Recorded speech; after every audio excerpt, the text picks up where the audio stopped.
2024 s'annonce bien du côté du Canada pour tous ceux qui aimeraient saisir les opportunités du Canada parce que depuis le début de cette année, le Canada est en train de lancer des recrutements internationaux dans plusieurs secteurs d'activité. Il y a de cela quelques jours encore, je partageais d'autres recrutements internationaux. Aujourd'hui, je viens encore avec un autre recrutement international qui va se passer. Ça concerne toutes les provinces, sauf la province du Québec. Donc, si ton rêve, si tu veux aller travailler au Canada, en dehors de la province du Québec, alors reste jusqu'à la fin de cette vidéo.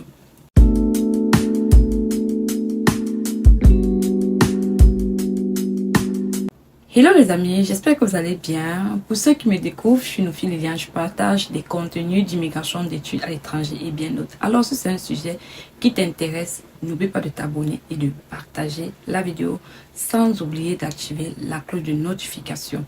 Et pour tous ceux qui sont de retour sur cette chaîne, je vous dis merci. Et pour tous les nouveaux abonnés, je vous dis merci. Et n'hésitez pas de vous abonner à la chaîne et de rejoindre cette magnifique communauté.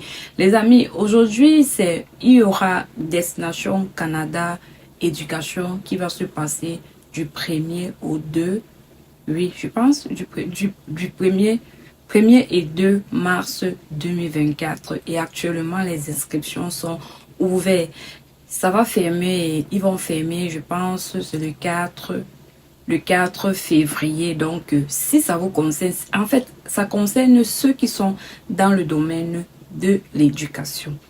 L'éducation de la petite enfance, l'éducation secondaire et autres. Donc, si vous êtes un enseignant et que vous êtes aussi dans le domaine, vous enseignez bien le français, l'anglais, bref, pour bilingue, parce que ça concerne les francophones. Ça concerne uniquement les francophones ou bien ceux qui sont bilingues. Mais si vous êtes purement anglophone, je pense pas que ça sera à votre avantage. Mais si vous êtes bilingue ou bien vous parlez uniquement le français, ça vous concerne. Donc, ça concerne les personnes qui sont dans le secteur de l'éducation. Et je vais vous montrer le site où vous allez vous inscrire. Déjà, avant de partir, je voudrais faire une petite précision.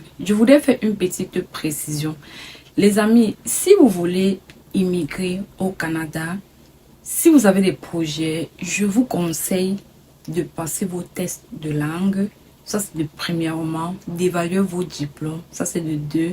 Et ensuite, entrez dans le bassin, soit d'entrée express ou bien soit dans le bassin des candidats des provinces. Parce que les recrutements internationaux que les provinces ou bien que l'immigration du Canada organise concernant les provinces a un très grand avantage pour ceux qui sont dans le bassin, soit d'entrée express ou bien dans le bassin des provinces. Donc, ça fait que c'est pas pour rien parce que vous allez remarquer que généralement, ils posent toujours, quand vous vous inscrivez, on vous pose toujours la question de savoir est-ce que vous avez un test de langue, est-ce que vous êtes inscrit dans le bassin de entrée express ou bien le candidat de province, est-ce que on vous pose ces questions. Ils ne vous posent pas ces questions-là pour rien. Ça a un avantage parce que le fait que vous soyez dans le bassin, vous montrez en fait que vous montrez soit à l'immigration ou bien à l'employeur que vous êtes prêt. Et généralement, quand vous êtes prêt, vous avez 60%, je dirais 70%, 70% de chances de décocher un emploi parce que l'employeur va vous voir que vous êtes déjà prêt. Donc, ça fait que l'immigration va vous voir dans le bassin et que vous allez recevoir une invitation. Ils vont accélérer le processus. Donc, ça sera un avantage pour vous et l'employeur qui vous recrute. Donc, ne négligez pas ce côté-là. Ne restez pas toujours à dire que vous cherchez le travail. Cherchez le travail, mais entre-temps aussi, faites vos tests de langue, faites évaluer vos diplômes afin d'entrer dans le bassin et de recevoir les invitations beaucoup plus, soit pas des tirages ou alors pas des recrutements internationaux parce que si vous êtes dans le bassin et que si vous êtes dans le bassin, mais vous êtes en procédure de résidence permanente et ensuite vous décrochez un emploi, c'est vraiment un très gros avantage pour vous parce que non seulement vous partez en tant que résident permanent, vous partez directement avec un emploi, donc vous n'avez même pas de problème de les fonds, les preuves de fonds et autres, non, vous n'avez pas ce problème. Donc vous serez, en fait, c'est un très grand avantage pour vous. Donc, sans plus tarder, c'était le petit conseil que je voulais vous donner. Sans plus tarder, on va aller sur le site de l'inscription. On se prend tout de suite. Alors, les amis, nous sommes sur le site de Destination Éducation, Destination Canada Éducation.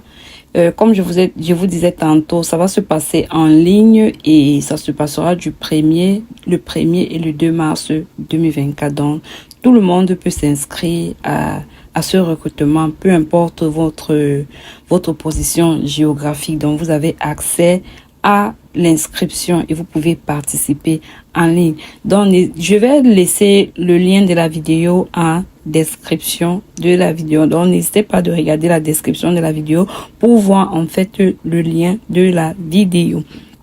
Alors, on dit Salon de l'emploi en petite enfance et enseignement, Destination Canada Éducation. Bon, vous-même, vous voyez le 1er et 2 mars, ça va se passer de 15h à 20h de France. Destination Canada Éducation est un salon de l'emploi en ligne pour le secteur de l'éducation.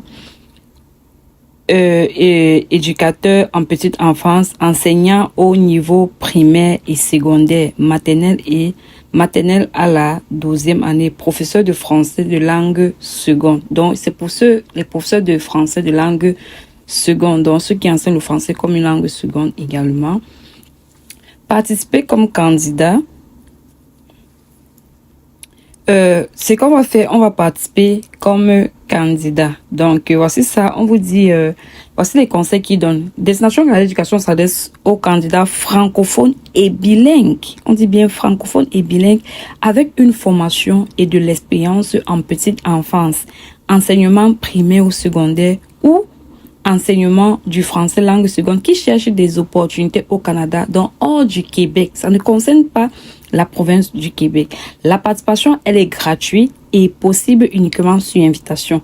Elle est ouverte aux personnes déjà au Canada avec un permis d'études ou permis de travail, ainsi qu'aux personnes à l'étranger. Donc, si vous avez un permis de travail, vous êtes au Canada et vous cherchez le travail, vous pouvez vous inscrire, même si vous êtes à l'étranger. Pour participer, vous devez d'abord vous inscrire et télécharger votre CV en format canadien. Un CV bilingue français-anglais donnera plus de visibilité auprès des conseils scolaires anglophones et les écoles de langue. Pendant le salon, vous pourrez vous entretenir en ligne avec les employeurs et postuler aux offres en éducation affichées sur le site.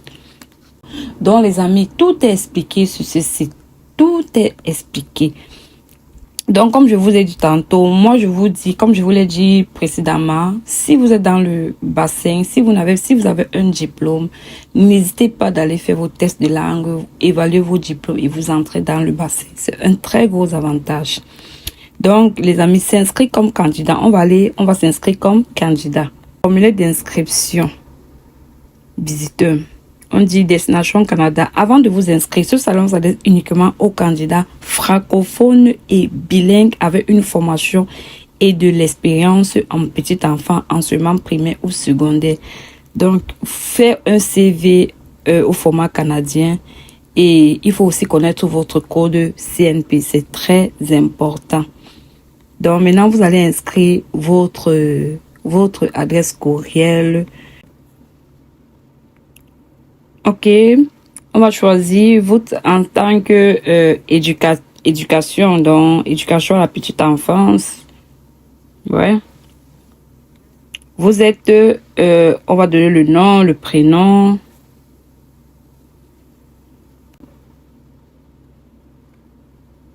Date de naissance pour des fins de recherche uniquement. On dit l'année. On va dire... on va choisir quelque chose. 1992 ou bien 93 même. Ok. Nationalité, on met n'importe laquelle. C'est juste un exemple. Mettons le continent. Nationalité camerounaise, pays ou territoire de résidence. Je vais mettre Cameroun. Mais je mets même Bénin, il n'y a pas de problème. Code postal. Bon, le code postal, si vous n'avez pas le code postal, vous mettez 50. Ok. Ville de résidence, Cotonou. Comme j'ai mis Bénin, je dois mettre une ville au Bénin. Vous souhaitez participer à Destination Canada et Destination Canada Éducation je vais dire le 1er mars. Niveau de compréhension linguistique, on dira élevé, le français élevé, lu, élevé, écrit, élevé. Maintenant, niveau de compétences linguistiques en anglais, je dirais modéré, modéré, modéré. Niveau d'études le plus élevé, on dira un diplôme d'études secondaires non du programme postsecondaire de 2 ans, programme universitaire cycle de 3 ans, oui. Ça dépend, hein, vous mettez ce qui vous convient, hein. Vous mettez juste ce qui vous convient. Si vous avez une maîtrise ou un diplôme professionnel, une profession réglementée, vous n'avez qu'à mettre. Et ensuite, diplôme ou certificat vous permettant d'exercer votre profession actuelle. Vous mettez le diplôme qui vaut, par exemple, je dirais le CAPIEM. Le CAPIEM, ok. Ok, durée d'études, c'est 1 an. Expérience de travail dans le secteur, je dirais enseignant droit et services sociaux. Bon, je dirais enseignement. Profession, enseignante de français. Je mets juste essai, vous allez remplir. Maintenant, choisis une profession intitulée enseignante de français. Choisis une profession. Vous allez choisir, soit si vous êtes directeur là-bas, soit vous allez mettre, si vous travaillez dans le secteur, même si vous travaillez dans l'administration, je sais pas, n'importe quoi, vous allez choisir à quoi correspond votre profession en tant que éducateur en fait. Donc, c'est à vous de voir. Bon, ce qu'on va faire, je sais pas trop, agent administration, je sais pas trop. Les amis, j'ai choisi juste un truc comme ça pour avancer. Donc, vous allez juste choisir la profession qui correspond au métier que vous avez mis. Donc, âge des enfants, vous allez mettre, par exemple, de 0 à 3 ans ou bien de 4 à 5 ans, ça dépend de vous. Maintenant, sujet enseigné, vous devez mettre, par exemple, le français ou bien le français langue seconde, ça dépend de vous. Ou bien le français, nombre d'années d'expérience, vous allez mettre peut-être 1 à 2 ans, ça dépend, hein. Deuxième profession facultative, le secteur, vous allez mettre n'importe quel secteur, vous allez mettre la profession, je sais pas, vous allez mettre par exemple économe. Ça c'est un exemple, les amis, économe. Vous allez choisir une profession, je vais choisir n'importe laquelle. Nombre d'années d'expérience, je dirais même 3 à 5 ans. Vous et le Canada, vous avez un permis d'études valide pour le Canada. Vous avez un permis de travail valide pour le Canada. Vous êtes dans le bassin d'expérience international. Vous avez un permis de travail ouvert valide, exemple vacances-travail. Vous avez déjà l'approbation pour la résidence permanente du Canada. Si vous êtes en cours de procédure d'obtention de la résidence permanente, vous pouviez la cocher. Vous pouviez cocher là. Mais si vous êtes par exemple dans le bassin Entrée Express, vous cochez là. Et ensuite, on va vous demander le numéro. Vous mettez le numéro. Une fois que vous avez mis le numéro, on va vous demander votre CV et vous allez choisir le fichier. Ensuite, vous allez juste soumettre et vous allez attendre d'être sélectionné. Donc, c'est tout, les amis. L'inscription, elle est vraiment facile et simple. Donc, les amis, si vous n'êtes pas enseignant, partagez cette information à tous ceux qui sont dans le domaine de l'enseignement afin qu'ils puissent saisir cette opportunité. Donc, les amis, n'hésitez pas de partager maximum cette vidéo. Et aussi, on se dira à très bientôt pour une prochaine vidéo. Bye bye.